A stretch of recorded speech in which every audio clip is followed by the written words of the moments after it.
There's no such thing as a free lunch, or so we're told. And even when we're dependent on someone else's charity, the free lunch we get has to come from somewhere. Value can't just be created out of thin air. Someone has to pay for it. There's no such thing as a free lunch, or so we're told.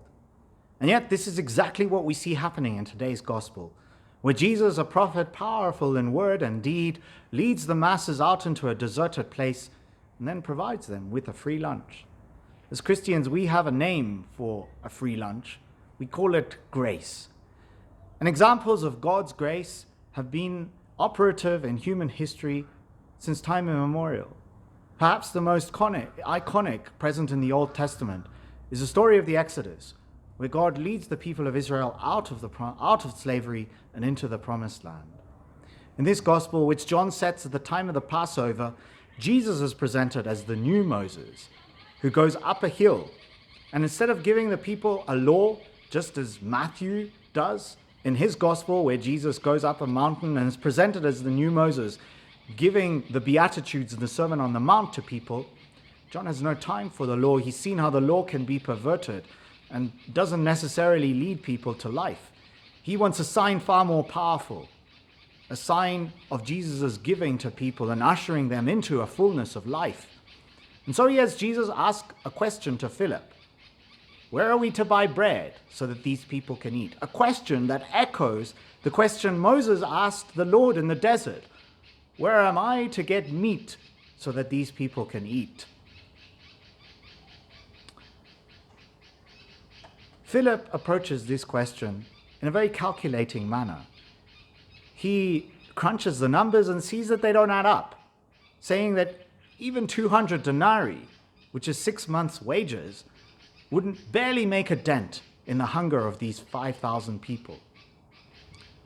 Philip stares out at the people in front of him, and sees them as a problem, an insurmountable one at that.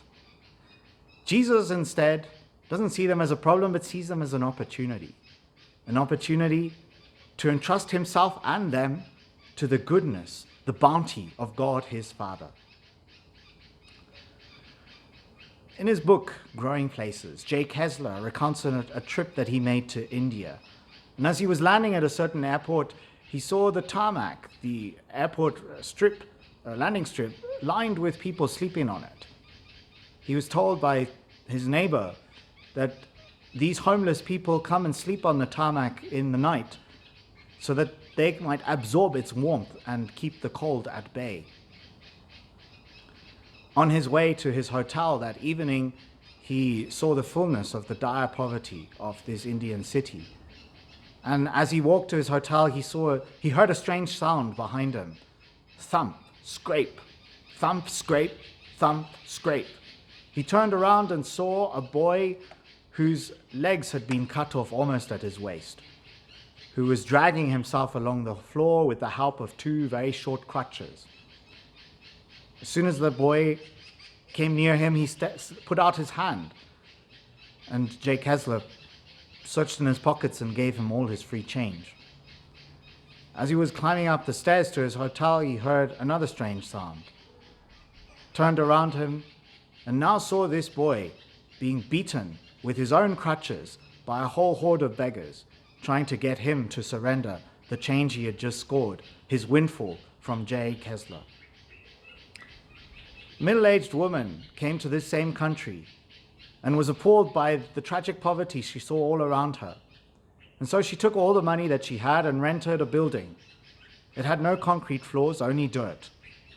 And she went around the compound and invited people to send their children who weren't going to school so that she could teach them.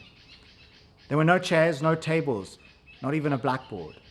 The dirt served it as her blackboard, a stick as her piece of chalk, and a rag as her blackboard duster. This was a paltry effort, pathetic in the face of such devastating poverty. And yet, this was the 5 barley loaves and 2 fish that she could offer the Lord in the face of this ocean of poverty. Now, this woman's efforts have been multiplied. There are now over 5,000 people who have joined the ranks of her missionaries of charity, serving the poorest of the poor in 760 different homes over 139 countries. This woman, of course, was Mother Teresa, who refused to let herself be paralyzed like Philip by the overwhelming need that she saw before her, and decided and entrusted that if she could offer the little she had, God would give the increase. This story of the multiplication of the loaves is present in all four Gospels, the only miracle to be present in Matthew, Mark, Luke, and John. In fact, it's so important that both Mark and Matthew decide to give it a prominence that no other miracle deserves or gets.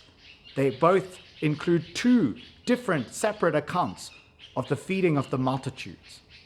It's clear that the Christian community saw in this story something essential to its own character. From the Eucharistic tones of this account, where Jesus blessed the bread and broke it and distributed it to people, it's clear that the Christian community saw in the Eucharist something that was present in this miracle: God's abundant sharing of God's abundant life. In the Eucharist, we get a foretaste of this abundant life. And it wasn't just the Christian community who saw the Messianic times being inaugurated by this miracle.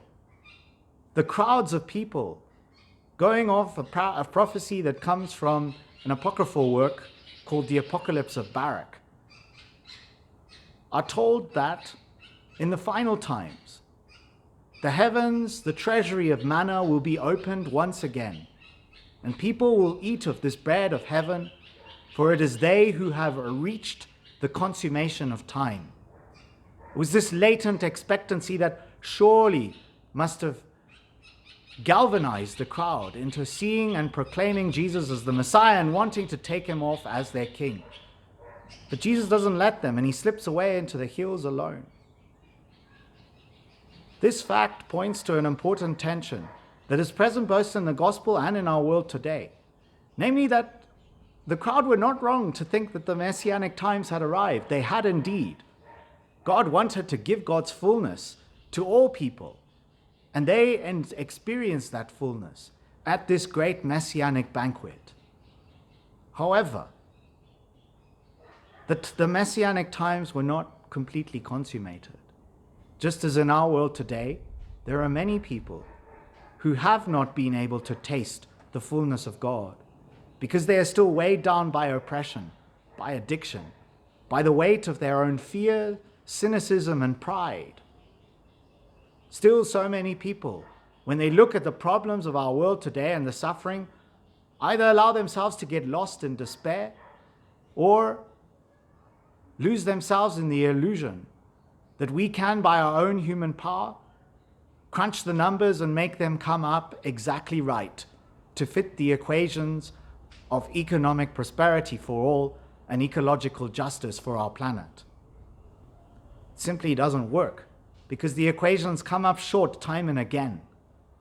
And this story tells us that we do not need to despair in the face of this, that we can offer the little that we have to the Lord, and God will give the increase if we just entrust ourselves to him. God bless and have a good Sunday.